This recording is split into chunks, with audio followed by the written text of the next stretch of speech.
Welcome to Float. When you arrive at our facility, you will be greeted warmly and made to feel comfortable and welcomed.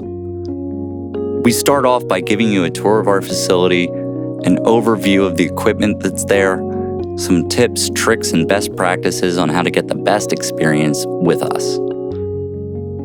At Float in Marlton, we have custom designed some of the world's larger and more unique floating environments that still offer sensory deprivation. We strongly believe that presentation of an experience is almost as important as the experience itself. This is why we have created some of the world's largest and most unique custom floating pools.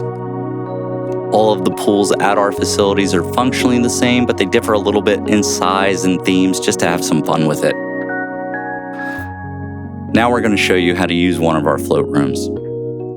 The first thing that we ask all of our guests to do is to take a good rinse-off shower. We'd like our guests to wash off anything on the skin that is not part of their human. So deodorants, products, perfumes, makeups.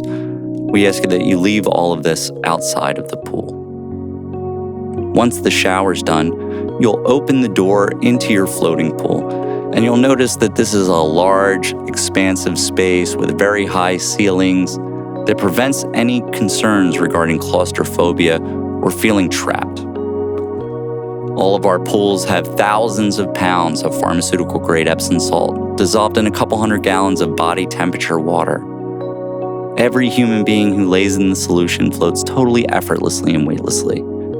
Imagine dropping an ice cube in a glass. When a person first gets in, sometimes the organism is a touch reluctant, trusting the fact that the water will indeed take its weight. We like to recommend that our guests use the first 10 or 15 minutes of their floating experience to really stretch out the body far and wide.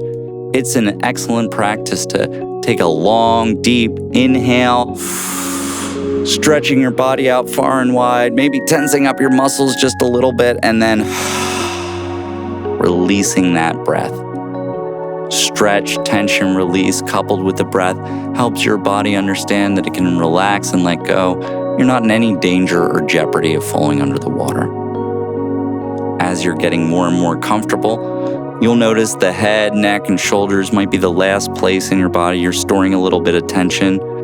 Be mindful about letting your head fall back. The water will come up onto the face, framing the face.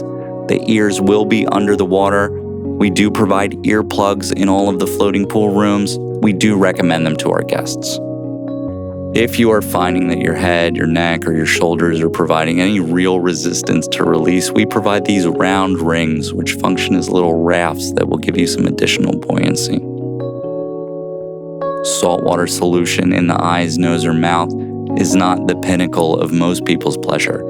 We recommend avoiding touching or rubbing the face, but if you do inadvertently get a little salt in your eye, we have these small bottles full of clean water, and you can use them to just spritz right out.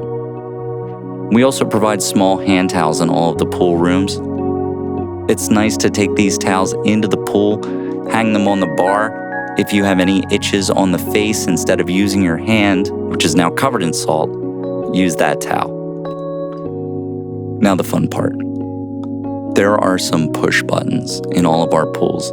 These buttons are large, round, white buttons that are impossible to miss once you're in the floating pool. The button closer to the head of the pool controls the lights.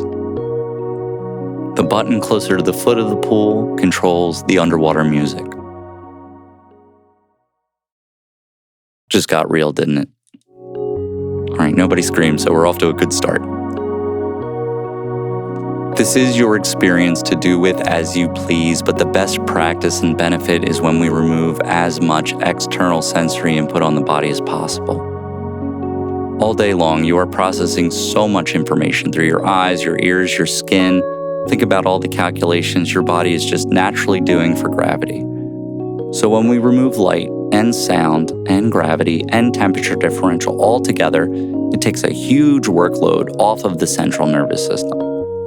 In response, the amount of stress hormone in the blood starts to drop out. Cortisol, epinephrine, adrenaline levels decrease. This causes a deeper relaxation of muscles, a reduction of swelling and inflammation, a calming of the blood pressure, and eventually a drifting off of the mind. We don't recommend a first-time guest get in there and immediately turn it all off. I think a tiered descent is the right way to go about it.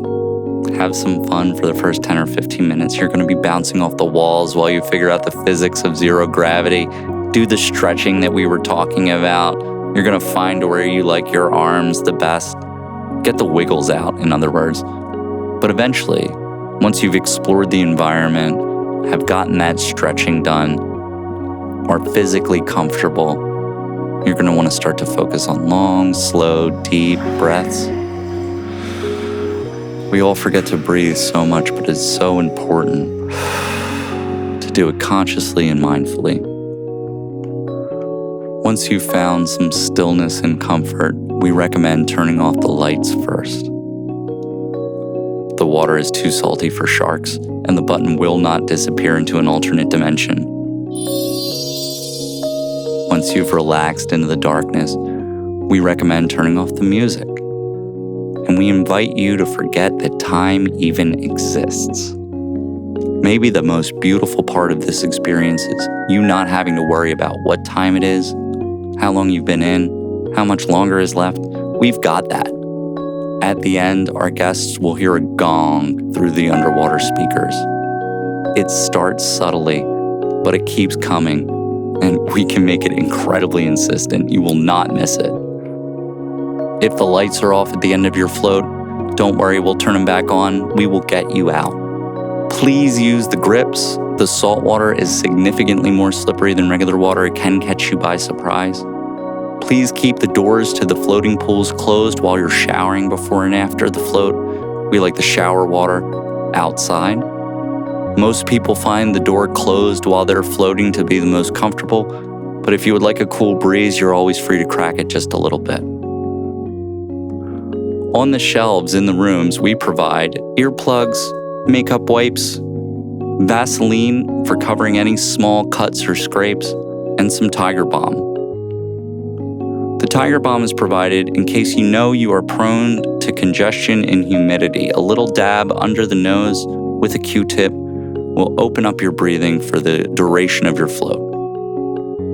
At the end of the halls in our facility, we have some lounges. You're going to find restrooms at the end of the halls. There's hair dryers and picks and combs in the drawers. There's water and mugs and tea. These are great places to kind of put things back together post-float. A lot of guests like to sit down and have some tea, do a little journaling, reflect on their experience before returning to the world. We are so grateful every time we get to host you. We're really looking forward to having you in soon.